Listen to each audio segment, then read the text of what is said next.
Hello and welcome to MOTH News. Today is Friday, the 16th of January. I know January is a long month, Oscar. Welcome, Oscar, by the way. My name is Keith Walsh. This is Oscar Verde. This is MOTH News. January traditionally is it's the longest month of the year. It usually goes on for about 7 weeks, but it seems to be tipping along at a fair pace, Oscar. Would you agree or would you disagree? Yeah, I think it's going great at the moment. Like, it's nice and chill so far. Very cold and windy though, so I'm looking forward to spring hitting in and it being warmer, so we can go outside and wear t-shirts and enjoy the sunshine. Did you? I just got to point out the sun is coming directly into my face. It's going to move across my face. So hopefully it won't. It's just nature, guys. You know what I mean? It's nature. Did you make New Year's resolutions? I don't. I made one for healthy eating, which I'm trying to engage in. So my breakfast was a baguette with olive oil. So I'm going for like a Mediterranean diet. A baguette with olive oil, and that's it. Yeah, Okay, as opposed to butter or. as opposed to like a full like bacon, eggs, etc. Yeah, okay. I am about to start a 5-day fast tomorrow morning. Well, tonight. Once I finish, I'll have a meal at about 5 o'clock today, and then I'm getting into a 5-day fast to reset for the year ahead. I hope that goes well for you. Remember to stay hydrated and take a lot of like Well, the I've got my what do you call them? Isotonic energy drinks or something. Yeah, I can't. The word escapes me. It's like a bit of salt and sugar in your tiny bit of salt, tiny bit of sugar in your water. Electrolytes. That's it. There we go. So wish me luck on my fast. But it's supposed to be good. It's supposed to like fix anything, gives the body a chance to repair, fix the gut, fix the any ailments, any bits of twinges or back issues or any injuries and all that kind of stuff. So, I mean, I'll be crying in about 48 hours, but I would be doing the same. I'm sure it'll be worth it. Hey, look, if Jesus could do it for 40 days and 40 nights. Keith is the new Jesus of 2026. Mr. Christ to you, please. Okay, hello and welcome to MOTH News Live. My name is Keith Walsh. Oscar Verde is here. We will start with two quick headlines from this week, and then we shall get into our two bigger stories that once again raise questions about transparency and risk. Here we go again. We're like broken records at this stage, Oscar. Yeah, it's same topics every time. Yeah. Transparency. Just be transparent. That's all we're asking. That's literally all we're asking. Just tell us what's going on, really. And I mean, the title of the show, Private Decisions About Public Money, I think is very apt today because, when you're talking about the government, when you're talking about the exchequer, when you're talking about like investing, gambling with pension funds, when you're talking about like just lashing out 10 million to the World Bank, we all have to remember that this is taxpayers' money, the money that we pay out of our wages, out of our salaries, whatever it is, whatever way we pay our taxes, this is our money and how it's being used. But there's just the transparency isn't up to scratch. And it is these private decisions about public money. These decisions should be everybody's decision, not just the few. But once again, we're dealing with egos, we're dealing with greed, we're dealing with sometimes just stupidity, but we get into all that. Right, first story broke earlier this week. The Department of Foreign Affairs has recalled nearly 13,000 Irish passports issued over the Christmas and New Year period after printing and software error left them technically non-compliant with international travel standards. The issue affects the country identifier on the passport, meaning some holders could face problems at the gates, e-gates, or border controls. The Passport Service says affected people have been contacted and replacements will be issued. Good, excellent, dealt with. I mean, mistakes happen, Oscar. We're not saying that mistakes don't happen. Shit happens, but it's how we deal with them seems to be the problem. I mean, recording them and then replacing them, hopefully for free of charge as well, and covering postage. Done. Job done. That's how you deal with shit. When mistakes happen, which they do, that's how you deal with it. Also from this week, the Oireachtas Joint Committee on Education has heard warnings this week that Ireland's hot school meal scheme is not sustainable in its current form. School representatives told TDs that while the scheme now feeds hundreds of thousands of primary school children, schools are struggling with procurement, administration, food quality, and waste, and that secondary schools remain excluded despite earlier commitments. I mean, this is a sort of a, like, I think I'm not sure if you know about this. Traditionally in Ireland, we've always been a bring your own lunch to school country. You know what I mean? You bring your sandwiches. We haven't grown up with a culture of school canteens, school meals, all that kind of stuff. I presume you went through the schooling system with school meals, or how did it Yeah, work? we always had like school lunches, although I know other schools did the same thing where you like brought your own lunches to school. But for like all the schools I went to was like we had it provided. I know there's like big schemes in the UK, especially around London at the moment, to try and get school breakfasts to be a thing Yeah. for like lower Mm. income households. So there's been a big drive there. But I think the importance is like I know from experience, you can't learn if you're hungry. So like you really need to be providing something for kids and like not like with the cost of living over here at the moment, I imagine it's the same back in Ireland, where like everything is just inflated. So it's like hard to provide for like daycare, sending your child to school, sending your child to school with a meal as well. Yeah, and whether we like it or not, you can point the finger and say, "Well, I blame the parents." If you like, you shouldn't. But whether you like it or not, kids at the end of the day are going to school and spending the day in school, or trying to spend the day in school hungry. And then we look at behavioural problems and all those issues that come with that. And and we're very, very hard on students when we're not maybe providing them with what they need to sit in a class for 7 hours a day or whatever it is. What was your favorite school meal then? I don't know if I had one. They were all kind of terrible. What was the worst? Like Toad in the Hole, just don't understand that. Like why? Oh, it's that sausages and some sort of Like, batter. yeah, but it's like the batter was always way too oily, and it's just like it's too oily and too crispy at the same time. It just never really made sense. I'm just like, why? But everybody had a friend that would eat their horrible school meal, you know? Yeah, but then you gotta if you don't eat it, then you're just hungry all day. So, Yeah, that's the thing. Yeah, we just brought sandwiches, so we'd no complaints because I got up in the morning, made my own lunch. So if I sat down to lunch and went, oh my God, not this again, it was all on me. Do you know what I mean? I think when I turned like maybe 16, I was able to leave like school grounds to go to like a local co-op, and that was great. So just getting meal deals and stuff like that. That was fun. Yeah, It's yeah, probably spent way too much money on that. Or we had a vending machine at one point as well, and that was yeah. amazing. Oh wow, that is posh. Mm. So yeah, that's the school meals slash food issue. We'll watch that one with interest. I think once again, it's the same with breakfast in the UK.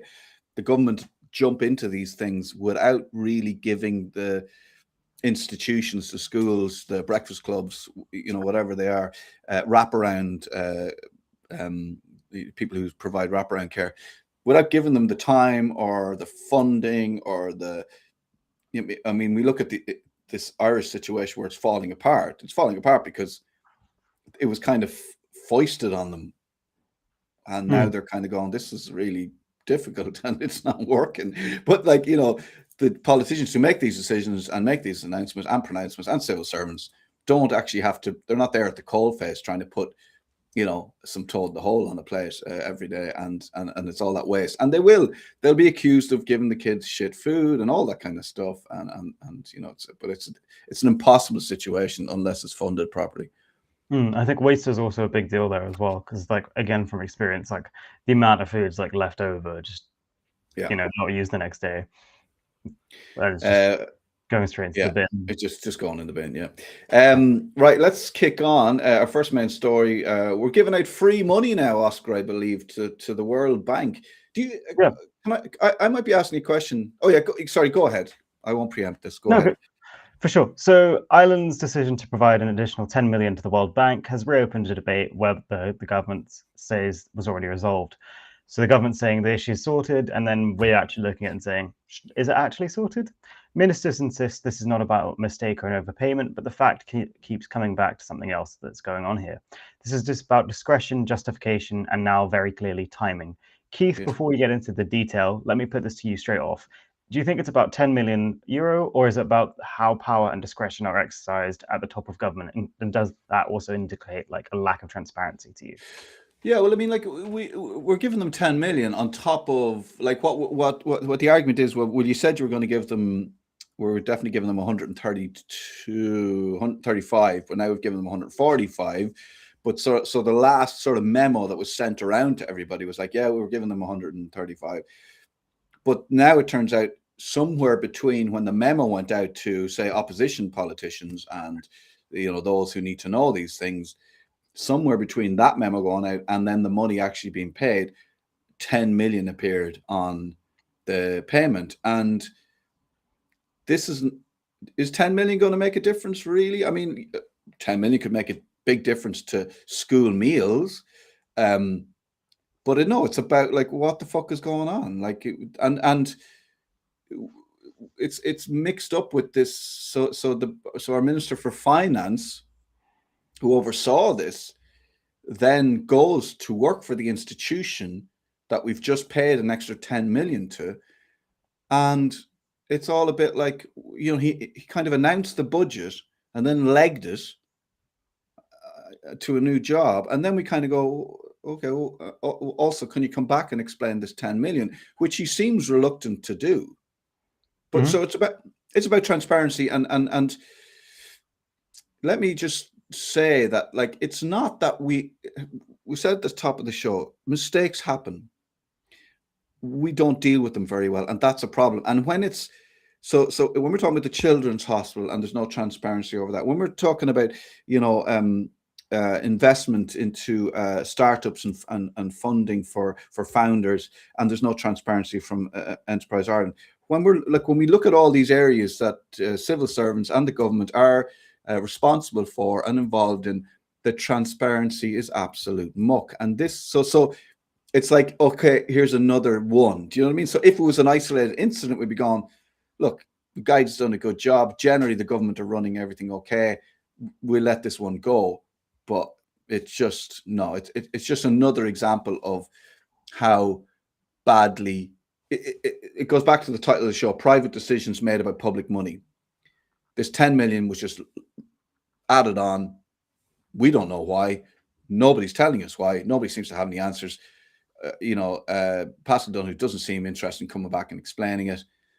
That's public money, but seems to be a private decision made about our money and how it's spent. 100%. So I just want to focus in and key in on Paschal Donohoe here.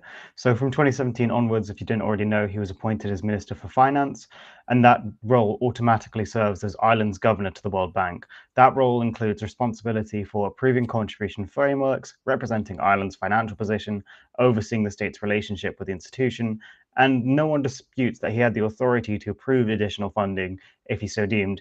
And the issue is how that authority was exercised, what private decision was made about the public money there, and what advice was received, and how decisions were communicated when challenged politically. And if we kind of like build up a timeline of key events, so 2017, Paschal Donohoe becomes Minister for Finance and by default Ireland's governor to the World Bank. Between 2023 and 2024, Ireland continues routine multilateral contributions. Opposition in 2024, opposition TDs question why Ireland's contribution greatly exceeded the level expected. And that's because there was originally like three offers that the World Bank gave to Ireland. One was none, one was 134-ish million, and the other one was 145. They didn't ultimately decide until after the general elections and on how much they were going to give. And then the government, and then so after the opposition TDs questioned why Ireland's contribution exceeded the level expected, Taoiseach Michael Martin says that clearly Donohoe did not overpay the World Bank, again referring to these three different amounts. In November of 2025, Donohoe is appointed managing director at the World Bank, and that's shortly after the additional 10 million is transferred on. And in January 2026, the government unilaterally confirmed that the additional 10 million euro had been sent to the World Bank, and we're resparking this debate. So, how does that come to you in terms? I mean, the thing is and there's this thing about the low offer. This is like this is like the chase. Do you know what I mean? Do you want to take the low offer? Do you want to take the middling offer? Or do you want to go for the higher offer for less questions, for less? It's not a game. It's not a game show. But there was confusion then because a government minister appeared before the basically before a committee, a finance committee, to answer these questions, and he seemed to think there was another level. There was a high. There was a higher, and that was 150. And he was going, yeah, we didn't go for that. We went for the sort of higher. There was a no, low, high, and then higher.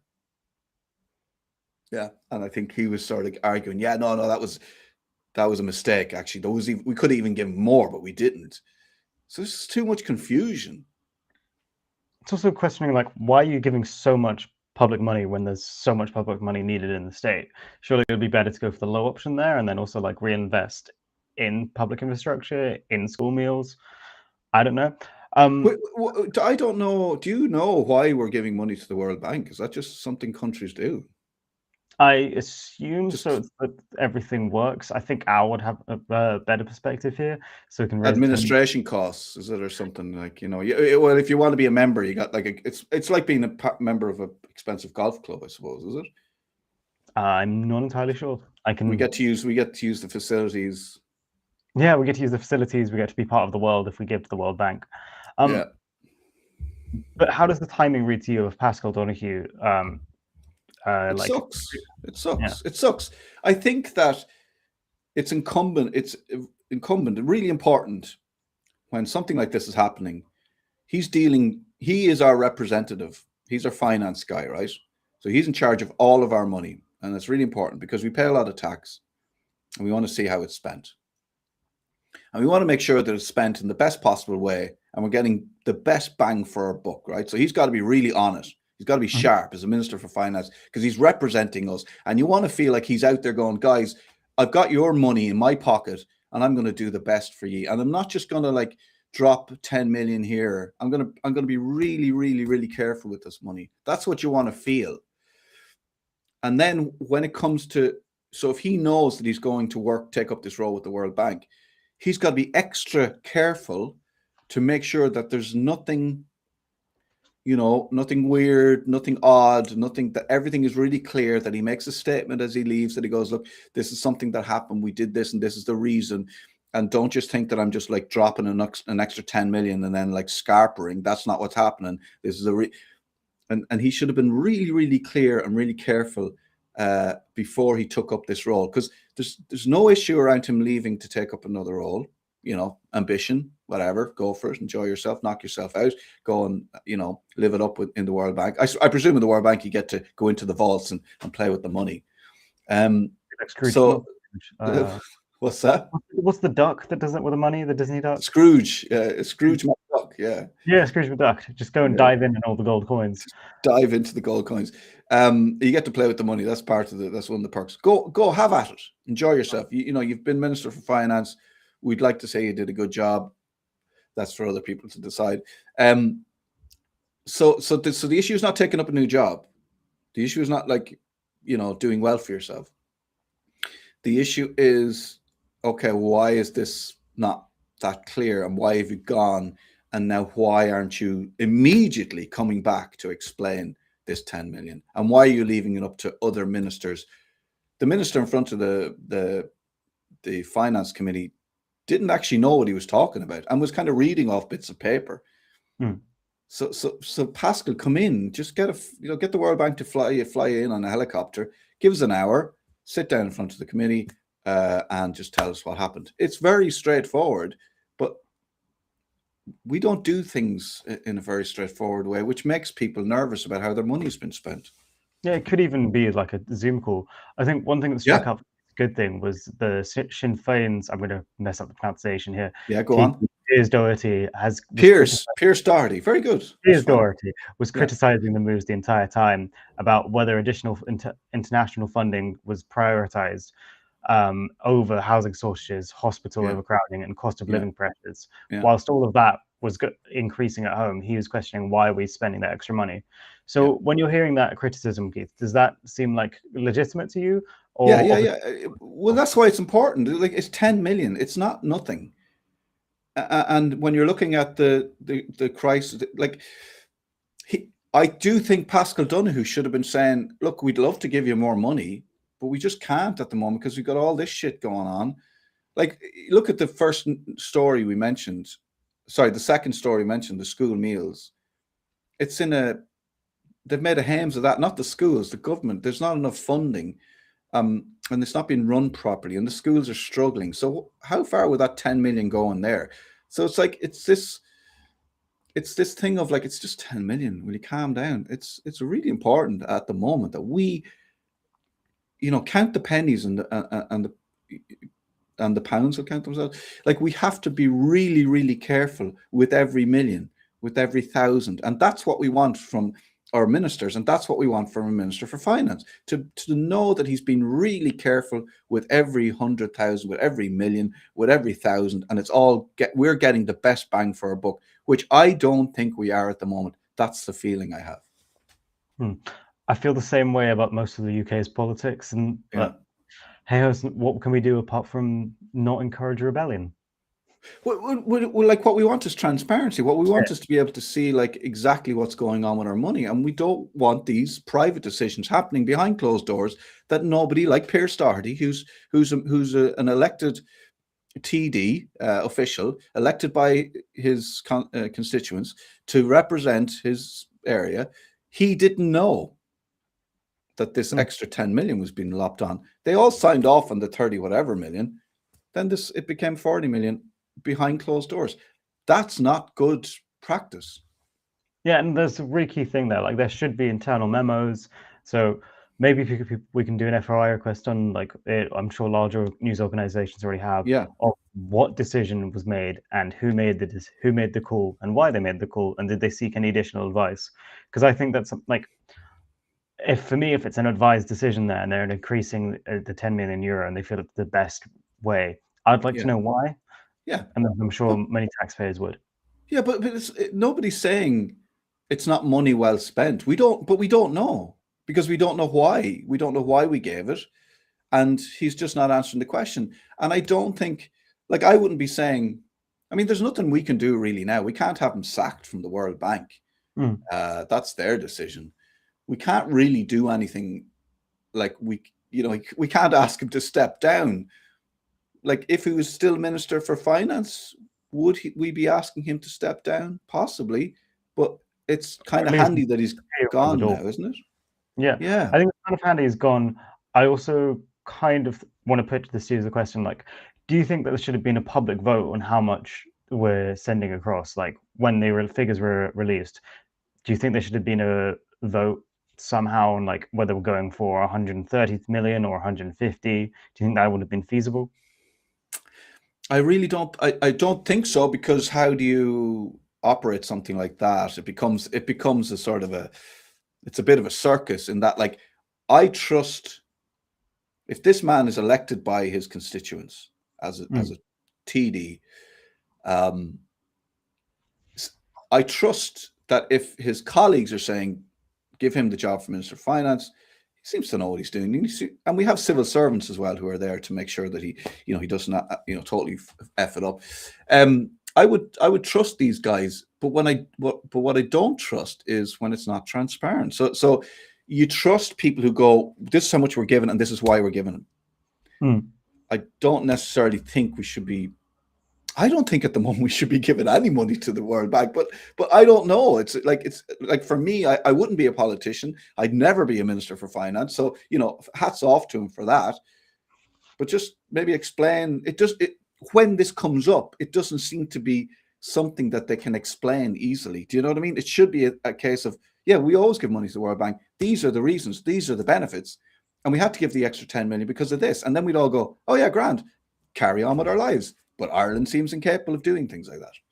No, it's just, oh, we've done this. Oh, we've done this because it's absolutely fine. Don't worry about it. No, but we've done this. And this guy has moved on from this role, so he can't be asked to step down, and he's not coming back to explain it. And this guy who's, making, who's turning up in front of the Finance Committee on his behalf, doesn't actually know what's going on. Is reading out of people. Like, it's just like every little thing, because there's no transparency, becomes a circus and takes away from the running of the country. Yeah, it just doesn't make a lot of sense. I No. think we've kind of covered that story then. So over to you. I believe you're covering something as well this week. Yeah. I mean, look, I think, Oscar, what we're seeing time and again is like, I know there was a big case being made and a big conversation happening around young people and social media, and everybody wants to be somebody, like this is like a bad thing. Like, oh, everybody has to like have a platform, and everybody has to have like an image, and everybody has to be out there on social media and all this kind of stuff. And this is, but but when we look at our elected officials, politicians, people who are making decisions about, how taxpayers' money has been spent, which ultimately that's what it boils down to. Mm. Elected officials decide how our tax money is spent. And part of how our tax money is spent is paying their wages, is, the things they do, the places they go, the meals they eat, the flights they take, all of this kind of stuff. And this is like, this is how this is how countries operate. And, this is how you do deals. And this is how you do this. And, it's all fine, but, but ultimately it boils down to how these people are spending our money. But what we've got, unfortunately, is when we look at people wanting platforms and wanting to have an image and wanting to have a public image and ego and all this kind of stuff, what you're looking at is a lot of people. There are definitely people in politics who want to do the right thing, but there's a lot of people in politics, and I'd have to say involved in our civil service, Mm.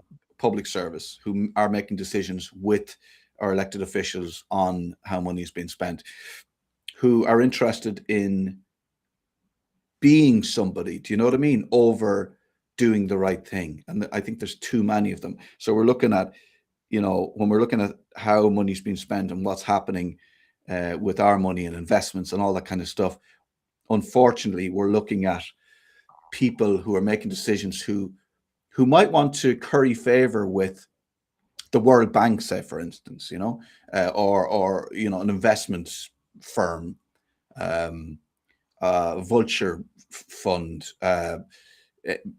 and they want to curry favor with them, or they want to be their pals, or they want to, they want their job to be as important as it can be, so they can tell their pals, or I want to play golf with, and that's what I just go play golf and I do deals and all this kind of stuff. And this is sort of like, seems to be what people are interested in over just doing the right thing with our tax money. And this seems to be a problem. Would you agree? Same in the UK, that permeates public life and politicians and ultimately the people in charge of our tax dollars, as they say in America.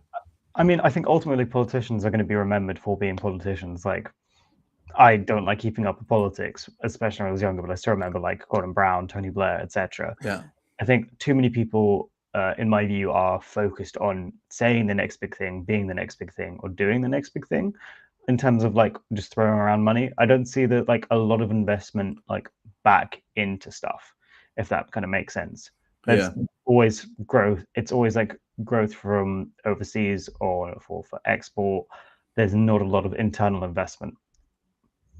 Is kind of Yeah, and my I mean, yeah, and like if you look back to the very formation of sort of even the British government, the UK government, and how that was formed, and how you had like almost had you had an uprising. It was quashed by the British Army within their own country in Lancashire. This Petersville, I think it was called, the Siege of Petersville, where lots of people were killed because they were basically asking for a vote. What we see is like a very small amount of people trying to control the wealth and trying to control people, and not giving people enough of an opportunity to see what's going on. And it comes back to transparency, but it seems what drives the few is not the good of the people. For the most part, it's ego, it's greed, it's just being somebody. Do you know what I mean? It's that idea of it's ego. yeah. And we seem to be dealing with ego all the time when it comes to certain decisions. And that's why it's really important that we know about this conversation that's happening, once again, in private about public money. So this, I want to look at a story that came from I think, the Sunday Business Post mostly, which has been framed by some people as this bold, innovative move, innovative thinking, and this is to allow pension funds, money from pension funds, to be invested in early stage startups, right? And here at MOTH News, I'm going to speak on behalf of both of us, Oscar. We think this is a really, really, really bad idea, and I think we should not let this kind of happen behind closed doors. This needs to be very public, and we need to be very aware of exactly what's going on. So here's a problem. Pensions exist for stability and certainty, right? So you pay your pension, Oscar. I don't know if you've got a pension. I don't. I try and avoid things like pensions because I'm just going to work until I die. Are you a pension guy? I'm not a pension guy. I'm a work until I die guy as well, unfortunately. Well, I don't have a problem with it. Yeah, go ahead. I do definitely agree with you that it's a bad idea. Like, just given some of the startups that we've covered so far, like even if they do seem to be getting off the ground really well, it seems there'll be a collapse from the inside. Yeah. So I don't see investing pensions into that mix as a great idea. But back over to you. Yeah, I mean, I'm going to give you an example of a real startup founder situation that happened. I'll give you that example, and I'll sort of take you from start to finish, and just tell you how it looks. Because I had a very interesting conversation with a man who wants to remain anonymous. I spoke to him yesterday. I had a very long conversation with him about several cases that he knows for a fact have gone a certain way. Exciting, innovative technology that's invented by founders of startups in Ireland are being fucked from the inside, taken down, and the tech is being sold. And this is happening. This is a playbook. This is a business. People are onto this. These are people. There are people dedicated to finding these startups, finding these founders at a very early stage, and robbing the technology from. This is a thing that's happening in Ireland, and that's why it's a bad idea for us to allow pension funds to be used in any way to invest in startups or founders in Ireland. It's a really great idea. We should be doing it. But because of how it is in Ireland and how we are with startups and founders and what we're doing and how we're fucking them over time and time and time again, it's a really bad idea because this money will be lost. We have, like, maybe we could talk about your update with Enterprise Ireland, but we had an update from you, Oscar, about this freedom of information from Enterprise Ireland, where we said, so Enterprise Ireland are involved in bringing investors in to help founders, help startups, and they match some of that money. So if you invest 100 grand, Enterprise Ireland put up 100 grand, that's taxpayers' money. Very often this tech is sold on, and we're trying to find out, Oscar, you're trying to find out where and how, what happens to this money, the taxpayers' money, after it's been invested and the tech is sold on. If the company is pulled down from within, and we're not really, it's taken a while to get that information. Yeah, it's taken more than a while. So just like a full recap for anybody who's like tuning into the show for the first time. Back in November, I submitted 2 FOIs, requests to Enterprise Ireland. They were straightforward requests asking for clarity on how public money is being used in venture capital and investment intermediaries. The first request asked for a list of companies that entered examinership over the first decade, where Enterprise Ireland had been involved in some way. That includes whether public funding or equity was provided, how much and what engagement took place before those companies ran into serious trouble. The second request asked for a list of investment funds, syndicates, and intermediaries backed by Enterprise Ireland, past and present, who they were, where public support began, and how much was committed, whether they're still active, and how these investments are structured.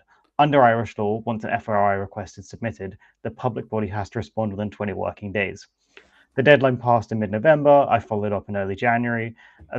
Now there's a senior reviewer has been assigned, and they've pointed to information already published in annual reports for the second request. They still haven't really done anything about the first request, where I'm asking for how much did you invest in in companies that then entered examinership.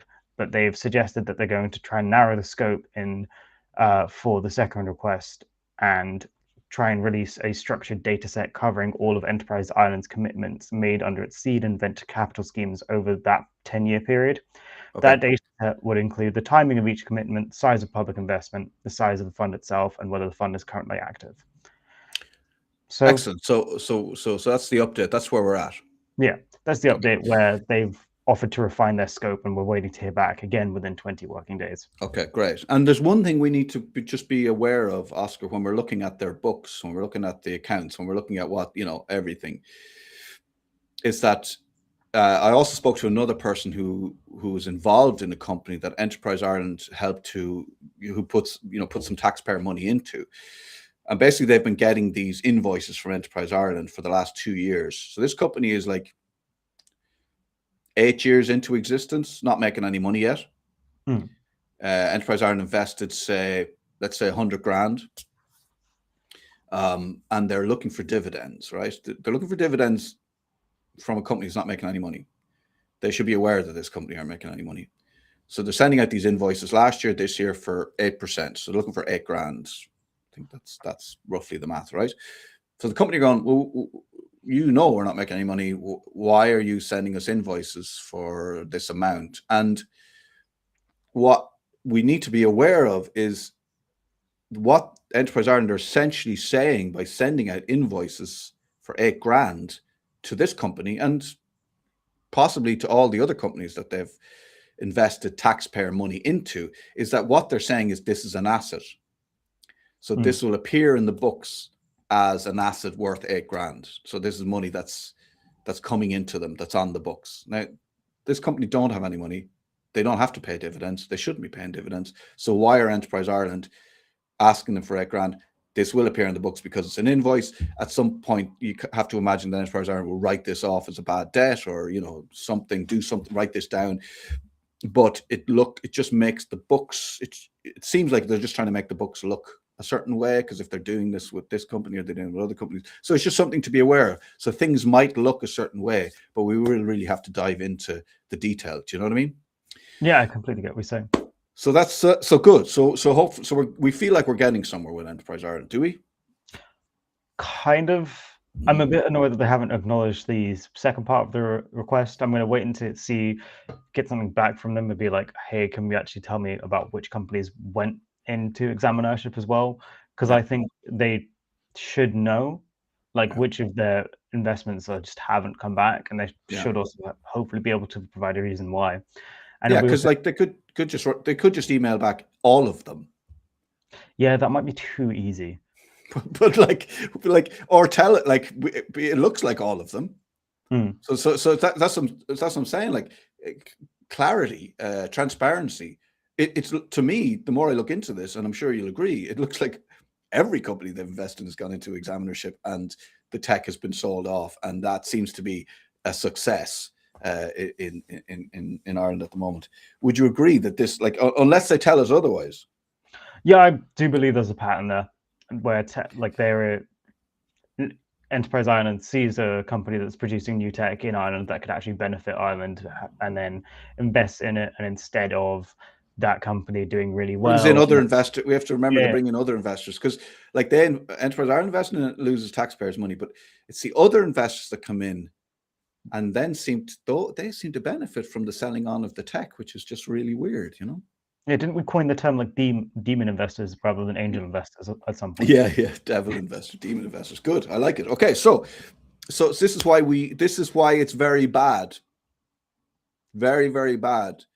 Pensions exist for stability and certainty. Startups are by definition high risk and high failure, right? Let's just put that out there. Forget about the Irish situation, right? Yeah, you'd agree with that? Mixing the two doesn't magically create innovation. It moves risk from professional investors into ordinary workers who never agreed to it. So we're talking about taxpayers' money. We're talking about taxpayers' pensions. You get a pension for stability and certainty at the end of your life, at the end of your working life. We are not in the business of we're not on Wall Street here, people. Do you know what I mean? I mean, I know investment funds get invested, but they need to be invested somewhere where we're pretty sure that over, the course of 10, 20, 30 years, the money's going to come back to us, and hopefully with a little bit extra on top. So how this plays out in Ireland, startups collapse. Examinership follows, founders are wiped out, and the IP, the technology, mostly leaves the country. So who actually benefits? Venture capital firms are going to get a new pool of money from this deal. That's all. The risk is diluted, upside stays private. So we once again, it will go behind another layer of bureaucracy where if we get into investors, then they don't really have to like be transparent about their activities. Once the money's gone into that space, it's gone. Do you know what I mean? Yeah, We have also, so the conversation we've had, public money already carries a huge risk through Enterprise Ireland, state-backed funds and bailouts when things go wrong. We know this for a fact. This isn't about helping Irish innovation. This is about finding new ways, listen to this, to absorb old risks, to make money available to cover for mistakes that we've already made and we keep making. So that's my pitch to you, Oscar, at the moment. Yeah, it kind of does seem like you're covering the old risk there. Like you're not trying to invest in anything new, and you're also not risking anybody's new money. You're risking people's private money that they've put in their pension that they're hoping to use later in life. Yeah, It doesn't seem like the most ethical thing to do there. no, investing in startups, it's a gamble, and then that's just across the globe, right? But then if we put the layer of the Irish situation on top of that and what's happening in Ireland with startups and founders, it's absolutely, definitely a fucking no for me. 100%. And also, if you wanted to, and if you like were hoping to retire at some point and wanted to invest in a startup, surely it'd be better to do it in yourself rather than have it go through your pension. You put stuff in your pension knowing it's going to be there when you retire. Yes. If you want to invest in other stuff, go ahead, and you can do the same thing. Yeah. Like, Yes. I've got family and friends that invest in startups already, and I've got a family and friends that invest in ethical trading. I also have family and friends who are retiring after investing in their pensions, who are going to be using their pensions, not just having it magically disappear. Because if it does disappear, what are those people going to do when they're at the end of their working age? They're meant to be in their sunset years, and instead they're going to be forced to try and find jobs. They're going to have to rely on the state to support them, and we already know the state hasn't been supporting people well enough. And this goes back again to when you're looking at people who might end up in care homes. Keith, I know you've got a lot of experience here. Yeah. Could you want to kind of speak to about how care homes in Ireland have kind of been mismanaged? Well, I mean, we know that this French company have come in to run a lot of most of our care homes in Ireland and run them into the ground. And basically, they're being run for profit so that, uh, the facilities aren't great, the care isn't great, the staff aren't very well looked after. There's not proper training for staff. It's a really bad place to be at the moment, a care home in Ireland, and all because the dividends have to be paid out to the shareholders of this company that own, like it's the same thing. Do you know what I mean? And so what we're looking at, if we're looking at a situation where the care homes aren't up to scratch and our pensions are disappearing, the French company who own the care homes aren't going to come in and look after us in our old age. They're in the Maldives, drinking cocktails. They've made their money. They've got their dividends. They don't give a shit. The venture capitalists aren't going to come back and go, lads, sorry, we lost some of your pension funds. How can we help? They're gone. So it's really important to safeguard this money. It's the same, I presume, what you're alluding to is us in Ireland in our old age. We're looking at a pretty diabolical situation, people. That's exactly what I'm alluding to as well. And so let's take a worst case example. Let's say you've invested, your pension's been invested. You end up in this care home. You know that you're going to be taken care of. And to top it off, the way that the cost of living is going, who are now your dependents, but your children won't be able to take care of you because they haven't been able to earn enough money their entire lives to support themselves, let alone you. So it's really important that we're kind of against the idea of investing in our pensions in these startups. Yeah, Just I think security. I think we should be saying loudly and clearly, hands off the pension pot, please. And like, that's from somebody I did pay into a pension for a few years. Maybe there'll be some money there when I get to whatever age I get to when I can draw it down. But I don't. I'm just. It's for the good of the country because it's tax. We have to come back to this as taxpayers' money. taxpayers then pay into their pension because they know that what the government can give them possibly won't be enough for them to, maybe take a holiday every year, do that little bit extra. It might be able to, be enough to put food on the table and maybe a bit of firewood in the fire, but it's not necessarily going to be enough to, like, keep up the golf club membership or the gym membership or play bridge or whatever it is that you want to do, the extras. And that's why people invest in pension. And it's really important that we safeguard that money. And I think it's a really good point that you make, Oscar. Let people pay into their pensions, whatever percentage they want to pay into, and then if they want to take some of their money and have a gamble, if they have a bit of extra, have a gamble on a startup, have a gamble on a founder. Why not? I wouldn't do it in Ireland, but go for it. You know what I mean? That's your money, but pensions has to be separate. Yeah, 100%. I want to give you an example of somebody I spoke to somebody about. So this is 2012, pre-COVID. This is a case of a startup in Ireland, a founder. This is how it goes down. Pre-COVID, there's an Irishman. I'm trying to keep this as vague as possible. I'm hoping this guy will come on. This guy was totally fucked over by Ireland. An Irishman living in the west of Ireland came up with an invention. Now, remember, this is pre-COVID. This is an invention that would have been an absolute game changer, especially during COVID.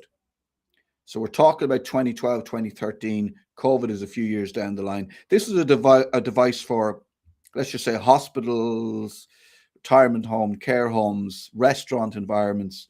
And this device, I can't tell you too much about it because it would tell you who this person is. And I don't want to be sued by saying that somebody fucked him over, because those people might sue me. This man came up with this invention, absolutely brilliant. Take it from me, it would have been huge.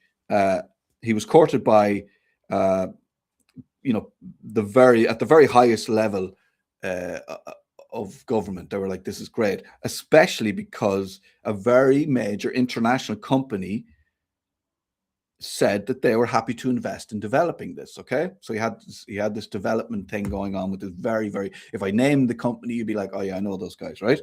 So he had that. Irish organizations and civil servants get involved. So they're like, there's chum in the water. You know what I mean? The sharks are coming. They're getting involved. What's that? I said, yeah, I'm with you. You're with me. The chum is in the water. Did you have a question? Nope, I'm just... This man gets completely fucked over. The people he thought were coming to help absolutely fucked it, either out of ignorance or ego or greed. Today, this man is still, so this is going back to 2012, 2013. How many years later? 14 years later, this man is still struggling to pay off his personal debt that he accumulated, thinking this is going to be huge, put his own money into it. His life was pretty much ruined, right?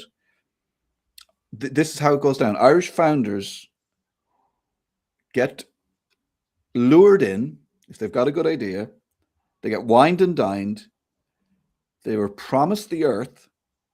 There's PR, there's photo shoots with politicians going, yeah, here we go, this is going to be huge, Irish tech is amazing, our people, we've got brilliant minds.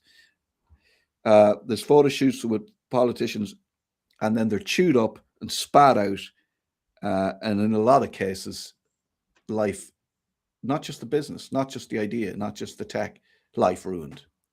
That's how it works. I just want to show you this as well, because we're almost running out of time. But anyway, I just want to show you this. Now, this is, first of all, this is we've been talking about this, Synoptica. This is something that's going down at the moment. The Currency reporting that bids for food tech firm Synoptica down to 2 groups. Yay! Why the fuck is this company being bid for? This is Irish. We've invested taxpayers' money into this. Why did it go into examinership? We don't understand. And if you look at this article from the Currency, and we read down and we go, management's proposal to buy the business would also inject new capital into the company to bring its product to commercialization, blah blah blah. And then at the very end of this article about like how great this whole thing is, like the technology has great potential, right? So technology has great potential, but then why isn't the business? Why did you go into receivership? Yeah, it's almost like the shareholders are like having not angel investors in them. It's So almost why are these people getting involved in these companies and then being involved in selling the tech on the other side? Okay, I just want to go back to 2012, right? yep. And we look at this is Enterprise Ireland reporting this brilliant thing that happened. Enterprise Ireland reports on successful trade mission to Brazil at the Copacabana. So this brilliant and really successful trade mission happened. Everyone hightailed it off to Brazil. Sorry about the faded. It's an old article, and the more I zoomed in, the more the type got faded. So here we have the President of Ireland, no doubt. Pictured is the President of Ireland, Michael D. Higgins, good man, Michael, with Geraldo Alckmin, Governor of Sao Paulo, and they are at the Bandeirantes Palace in Sao Paulo in Brazil. There they are. It's a big, look, there's a marching band, there's flags, everything. It's amazing. And Ireland are there. Enterprise Ireland trade mission to Brazil, 8th to the 11th of October, the largest ever to the leading country in Latin America, was a big success for participating 42 Irish companies and education institutions during the trade mission, which was led by Joe Costello, TD, Minister for Trade and Development. He liked Brazil. 2 Irish companies opened new facilities. 6 memoranda of understanding were signed between Irish and Brazilian universities and institutes of technology. So all this brilliant shit went on. And this is a huge, big deal, really successful. But I can't find anything about any of these great deals that were made, or companies that 42 Irish companies and institutions that went over. Hygiene X, a Galway company, was one of them, I think, was involved. I can't find any detail or information of what happened afterwards. But what we've got is a brilliant photo shoot, really good photo op. We got the President of Ireland there. We got civil servants must have been wetting themselves with the excitement of how brilliant this was. The question is it a photo shoot? Is it a photo op? It goes back to ego. It goes back to being somebody. It goes back to having a platform. It's back to how important your job is. And that seems to be the most important thing, much more than the success of brilliant Irish founders and startups and indigenous Irish business. Yeah, there's not a lot of investment back into indigenous Irish business, and if there is, I think it's taken over. Yeah, I mean, they're like whatever is invested. I mean, there's not like, we have to understand, and I'm even still getting my head around this, but there isn't even really any investment, because these angel investors come in, and you could, so say for instance, I'll tell you a story. I love a story. Let me just stick to my point here, because my ADHD brain is going all over the place. So say for instance, you invest some money. Enterprise Ireland think that you've got a brilliant startup, right?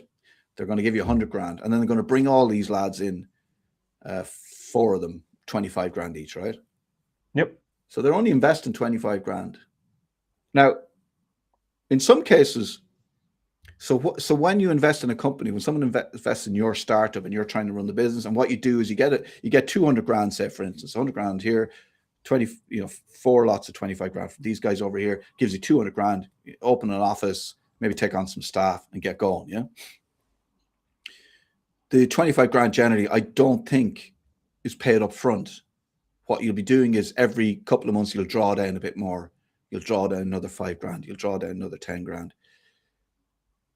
It might get to a point where this company, or one of these 4 that have promised 25 grand, say to you, they've only given 5 grand, they've only given 10 grand, they haven't even given you half yet.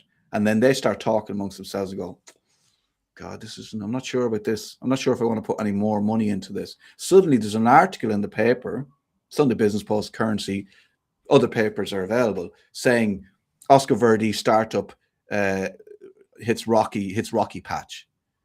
Mm-hmm. So then the investor goes, oh, this is not good, guy.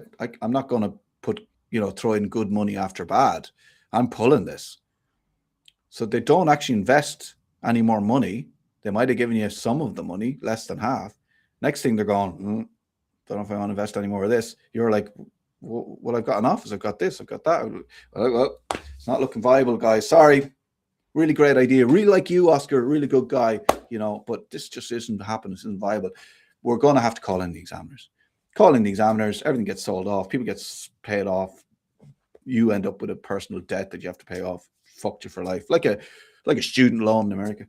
And then you realize that these guys who didn't pony up the money they promised because the company wasn't going to work and are involved in the tech and buying the tech or selling on the tech that you had developed. Suddenly they've suddenly got money for that, Oscar. Yeah, suddenly they've got money, and suddenly my idea is worth something. But suddenly it's no longer a business that's going to benefit like to the Irish taxpayer. Suddenly it's going to be in the States or in Canada or somewhere else entirely.